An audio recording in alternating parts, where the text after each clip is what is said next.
Ya, udah jelas kalau misalnya gue bukan tipe yang suka kerja kelompok. Dan gue yakin juga banyak dari kalian mungkin yang tidak suka juga dengan kerja kelompok.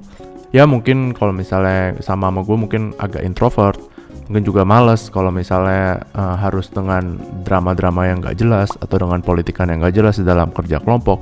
Atau mungkin lu merasa gak efektif aja kalau misalnya kayak kalau misalnya lu ada beberapa tugas mungkin yang lu merasa ini akan lebih cepat kalau misalnya dikerjain sendiri dibandingin kita harus rame-rame, harus meeting per minggu, habis itu apalagi kalau misalnya kerja kelompok itu kayak 2 bulan atau mungkin 1 semester gitu ya.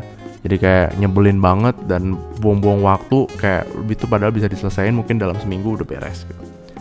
Nah cuman mau gak mau banyak banget tugas kuliah, apalagi makin kesini ya, itu yang perlu kelompokan. Dan gue gak tahu juga, mungkin ada studinya tertentu kalau misalnya lu kerja kelompok, maka anggapannya akan lebih efektif dalam menyerap akademik gitu ya, menyerap sumber-sumber akademik. Tapi nggak juga sih menurut gue, ya sama-sama aja. Malah sebaliknya, kalau misalnya kayak ada beberapa kelas gue dulu yang isinya satu semester itu isinya cuma ya udah saling antar kelompok, itu sama-sama ngebahas suatu materi di dalam buku, misalnya dibagi, misalnya ada 10 bab maka dibagi jadi 10 kelompok. Nah habis itu kita kerjaannya presentasi tiap minggu, dan itu kalau misalnya kelompoknya sampah, ya udah satu kelas itu sampah, nggak ngerti sama sekali. Misalnya ada kayak bab 5 tentang apalah, ya udah kalau misalnya kelompok yang 5-nya tuh abal atau bahkan nggak ngerjain atau gimana, ya udah lu nggak dapat apapun dari bab 5 tersebut. Dan terkadang lu bahkan nggak tahu apa itu. Dan ngehenya waktu dulu tuh gue pernah ada yang pokoknya ada kelompok yang di akhir-akhir banget. Dan terus habis itu dia kayak isinya senior yang banyak ngulang. Habis itu bikin tugas kuliah, bikinlah dia makalah, habis itu presentasi. Cuman makalahnya sampis, tapi ngehenya itu masuk ke dalam soal ujian gitu. Jadi kayak ya rese. Nah tenang aja, karena kelompokan ini juga bahkan sampai ke dunia kerja juga. Nah jadi ada banyak kerjaan juga yang gue yakin akan sistemnya itu sistem yang mirip kelompokan, cuman bedanya mungkin ada hierarki aja ya. Jadi kayak ada yang lead, ada yang junior, ada yang senior, ada yang bawahan, ada yang atasan. Cuman pada dasarnya sama aja ya, apalagi kalau misalnya lu di tingkat yang middle, dimana lu seakan lu punya anak buah, seakan lu punya power, tapi sebenarnya lu gak punya power apa-apa juga. Anak buah lo itu yang punya power itu adalah atasan lo lagi. Jadi kayak ya emang tai lah gitu. Nah makanya gue merasa kalau bisa kita diberikan kesempatan untuk memilih kelompok kerja, maka gunakanlah opportunity itu dengan sebaik-baiknya. Dan gue akan coba untuk memberikan beberapa pedoman atau beberapa guideline agar kalian bisa memilih kelompok kerja itu dengan cara efektif. Nah, jadi sebelum masuk lebih lanjut ke dalam pedomannya, gue kasih disclaimer dulu bahwa ya jelas lah ya, pedoman ini gak akan 100% berlaku efektif buat semua orang. Karena semua orang pasti mempunyai latar belakang yang berbeda, latar belakang pendidikan yang berbeda, jelas sektor usahanya juga berbeda, maka tipikal-tipikal orangnya juga beda-beda. Habis itu masing-masing orang juga pasti punya preferensi yang beda-beda. Ada mungkin yang suka disiksa ya, ada mungkin dari kalian yang suka untuk dapat kelompok kerja yang gembel malah, biar kalian bisa marah-marah atau bagaimana. Atau mungkin ada juga yang suka ya udah jadi gabut aja, itu beda-beda. Tapi gue harap ini bisa menjadi sebuah pedoman umum dan sederhana buat milih anggota kelompok kerja. Nah, yang pertama, sebelum kita nentuin siapa aja anggota kelompok kerja kita harus tahu dulu karakteristik dari masing-masing orang berdasarkan, ya gue nganggapnya ini perspektif kelompok kerja aja ya, nggak sampai dalam banget kayak psikologi atau bagaimana, tapi yang gue lihat dan yang gue amati dan gue observasi selama gue di kuliah. Dan kita juga harus tahu sendiri kalau misalnya kita tuh masuk ke kategori karakteristik yang mana. Jadi lebih ke arah kayak main puzzle sih. Ya jadi lebih ke arah kayak main puzzle. Nah cocok-cocokan lo dapet yang mana. Jadi kalau misalnya pun puzzle-nya sama semua, ya jelas nggak bisa nempel ya. Nggak bisa akan membuat sebuah gambar yang diinginkan dari puzzle tersebut. Nah gue membagi orang-orang ini di dalam kuliah itu ada 6 kelompok, termasuk gue sendiri.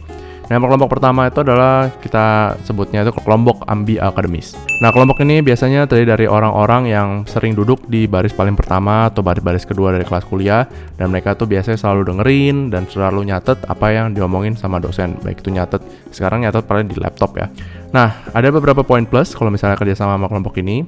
Yang pertama itu mereka sangat rajin nyatet, jadi mereka pasti tahu tugasnya apa dan apa yang diminta dari dosen. Jadi mereka udah bisa dipastikan ngerti dan bahkan ngasih reminder kepada kita sebagai anggota kelompoknya kalau misalnya ada tugas ini nih dan yang diminta tuh ini dan itu, dan biasanya mereka udah datang dengan solusi mereka sendiri.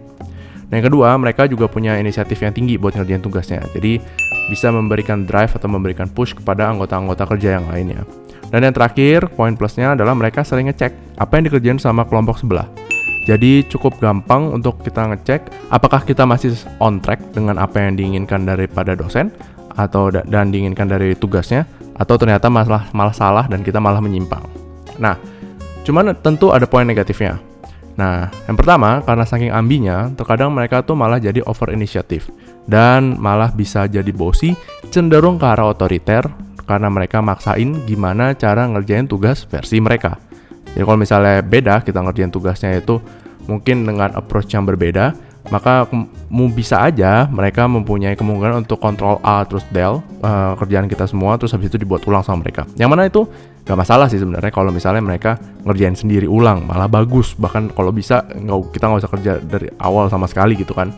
Nah, cuman malesinnya kalau misalnya ada beberapa yang mereka cuma bilang, ini kayak kurang bagus deh, ini kayak kurang sesuai sama standar gue, jadi kayak gimana kalau misalnya lo revisi dulu kayak, ya itu rese sih. Jadi tapi ya itulah dunia kerja sih pada akhirnya kalau misalnya ada bos-bos yang rese dan perfeksionis, apalagi kalau sok pinter ya pada akhirnya, padahal kayak ya sok ngerti aja padahal sebenarnya ngaco. Nah, yang kedua, poin negatifnya karena mereka sering ngerumpi sama kelompok sebelah, jadinya mereka sering heboh dan panik sendiri kalau misalnya ada jawaban dari kelompok kita yang beda sama kelompok sebelah.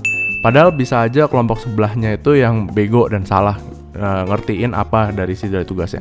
Dan ini pernah kejadian di salah satu kelas di mana sebenarnya ada tugas, tapi ini tugas individu ya. Nah, di situ biasalah disuruh ngerjain aja gitu soal. Nah, kerjaan soalnya itu hitung-hitungan. Nah, karena soal hitung-hitungan, habis itu sebenarnya dosennya udah ngasih tahu ada tweaknya lah. Nah, di dalam ajarannya, maksudnya di dalam kelasnya, cuman nggak ngasih tahu kalau misalnya di tugas ini tuh ada tweak itu.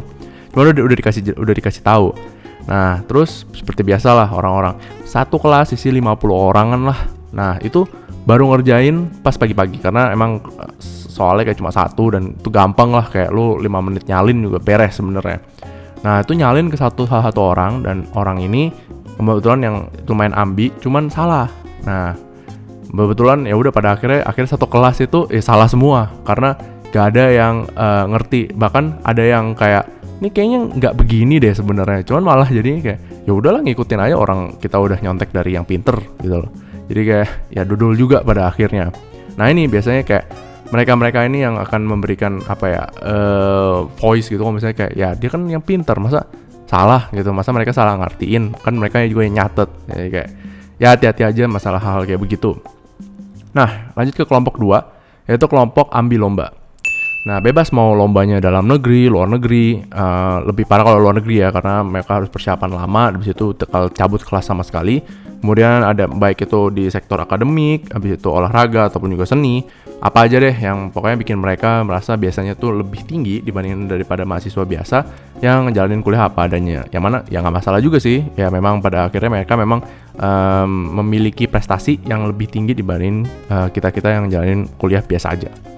Nah, poin plusnya kalau misalnya kita bareng kelompokan sama mereka, ya yang pertama, kalau mereka ikut lomba yang akademik, biasanya mereka jago ngebacot. Jadi mereka bisa presentasi depan kelas itu dengan baik. Jadi kita kasih brief aja, tugasnya itu isinya apa, sisanya mereka bisa ngecap. Bahkan kalau misalnya ada Q&A, mereka bisa, gua nggak bilang sampai ngebabat sih, cuman kayak ya mereka bisa ngeselin lah kepada yang nanya. Kalau misalnya yang nanyanya tuh nyebelin, bisa dinyebelinin balik gitu. Jadi kayak lumayan bisa membantu kita untuk mendapatkan nilai yang baik. Nah, terus yang kedua, kalau misalnya tugasnya kebetulan beririsan sama lomba yang lagi diikutin, nah mereka biasanya tuh bisa ngasih insight yang lebih dalam, nggak kayak kita lah yang masih coro-coro. Nah, cuman terkadang backfire juga nih, karena biasanya tugas kuliah tuh cuma ya nggak sampai dalam-dalam banget lah sebenarnya, kayak cuma materi, habis itu materi plus 1. Nah, biasanya kalau mereka udah lomba itu bisa materi plus 5 atau plus 3 karena udah dapetin insight praktik dan segala macem. Malah terkadang malah ngeribetin sendiri gitu kan. Jadi kayak jawabannya harusnya simpel aja, tapi kayak nggak bisa gitu kan, bagaimana kalau misalnya kondisi seperti ini. Jadi kayak mereka banyak asumsi juga dan segala macamnya, jadi ribet juga kadang-kadang. Nah, jadi faktor-faktor kayak gini perlu untuk dipertimbangkan dan kemudian untuk difilter dari kita, apalagi kalau kita jadi ketua kelompok. Nah, poin negatifnya itu mereka yang pertama, mereka sering banget cabut dan bisa aja mereka nggak tahu kalau misalnya ada tugas kelompok. Bahkan mereka bisa aja nggak datang pas hari presentasi. Nah, jadi kalau misalnya mereka udah pasti nggak datang atau bagaimana, ya dipastiin aja ke merekanya. Jadi kayak kapan nih kapan lu bisa ngerjain tugasnya apa enggak, kapan lu bisa datang meeting, kapan lu bisa datang untuk presentasi gitu. Nah, yang kedua, kalau misalnya tugasnya di luar dari area of lombanya, nah biasanya kerjaannya jadi ya mediocre banget, jadi biasa aja, dan biasanya juga mereka susah untuk diminta revisi. Soalnya pasti ngomong, ya mau gimana, biasanya ada senior-senior ya di lomba, jadi kayak mereka ya kayak dibilang, buat apa sih ngerjain tugas, suruh orang-orang lain aja ngerjain tugas gitu. Nah, padahal kita sendiri juga sebenarnya nggak pernah vote ya buat mereka ikut lomba dan ninggalin tugas kuliah mereka. Tapi ya mau gimana gitu, ya kita kelompokan ya harus tanggung-menanggung. Nah, lanjut ke kelompok 3. Kelompok 3 ini gue masukin ke kelompok yang ambil kepanitiaan dan organisasi. Yang biasa kerjanya itu rapat terus dan nggak tahu sebenarnya apa yang dirapatin, dan palingan juga rapatnya telat berjam-jam. Nah, terus isinya juga ngomong bentar, abis itu isinya sih belakangan ya nongkrong-nongkrong, cekikikan, hahehe, dan bla bla bla lainnya. Nah, cuman poin plusnya sama mereka itu ya satu sih, karena mereka sering ngurus acara dan berurusan sama pihak kampus. Biasanya mereka dekat sama dosen dan pegawai kampus. Jadi kalau misalnya ada tugas-tugas yang butuh hal-hal administratif, kayak misalnya butuh minjem ruangan, minjem alat-alat kampus, atau misalnya butuh surat dari kampus, ya lebih digampangin lah. Cuman poin kurangnya, yang pertama, karena mereka sering ngurus acara dan organisasi, mereka sering banget gak datang rapat kelompok udah pasti. Soalnya pasti mereka mentingin rapat mereka yang so penting itulah. Atau bahkan mereka juga nggak tahu kalau misalnya ada tugas mirip kayak kelompok yang ambil lomba. Kedua, cuman yang paling parah itu kalau misalnya mereka udah jarang datang dan tidak peduli sama tugas kuliahnya, tapi suka sok-sokan jadi ketua dan caper depan dosen biar dapat nilai bagus. Kalau bisa dapat kayak begini, biasa cukup surem ya. Biasa nih adanya sih di petinggi-petinggi dari organisasi gitulah. Kalau misalnya ya begitu deh, pokoknya. Ya gue ngeharapin ada seperti ini ya, dan ya tentu juga nggak semua orang organisasi juga seperti ini. Nah, tapi ya kalau misalnya dapet ya apa saja. Nah, kemudian kelompok 4 itu adalah kelompok yang nyambi kerja. Nah, mereka secara umum itu adalah great people. Nah, biasa aja, mereka modest, pragmatis. Pokoknya yang penting mereka datang dan dapat ijazah. Poin plusnya, terkadang mereka punya beberapa koneksi ke organisasi atau perusahaan yang bisa sangat beneficial buat tugas kelompok. Cuman biasanya poin negatifnya, mereka jarang banget bisa ketemu buat rapat kerja kelompok karena ya mereka sibuk kerja. Dan kalau misalnya dapet yang ngehe, ada juga yang biasanya songong karena mereka biasanya merasa udah lebih tua, udah pengalaman, udah kerja, udah dapetin duit sendiri, jadi mereka merasa lebih ngerti. Nah, kelompok kelima yaitu ada kelompok yang standar. Mereka ini gue anggap orang-orang yang kuliah untuk kuliah, yaitu yang memanfaatkan uang SPP yang dibayarin sama orang tuanya dengan sebaik-baiknya. Gak banyak macam, gak banyak tingkah, datang kuliah, absen, ikut ujian, dan pulang. Nah, poin plusnya, mereka selalu ada di kelas. Cuman mereka nggak selalu nyatet, mereka nyatet cukup secukupnya aja dari dosen. Nah, yang kedua, yang paling penting sih, mereka mau dengerin orang dan mau diatur atau diurus atau diarahkan pas ngerjain tugas kelompok demi kebaikan bersama. Jadi, mereka ibaratnya ya kayak pion aja, mereka ngikut apa yang menjadi suara mayoritas.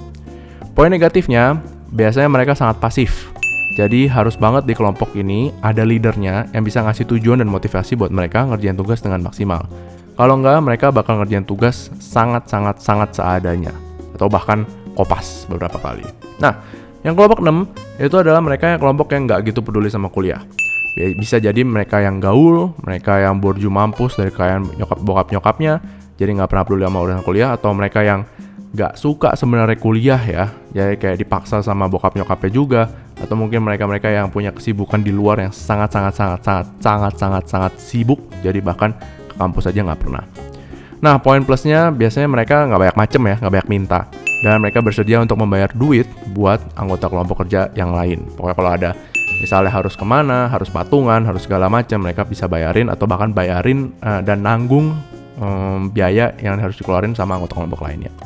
Cuma negatifnya mereka sama sekali nggak reliable dan to some extent nggak ada fungsi sama sekali ke tugas kelompok.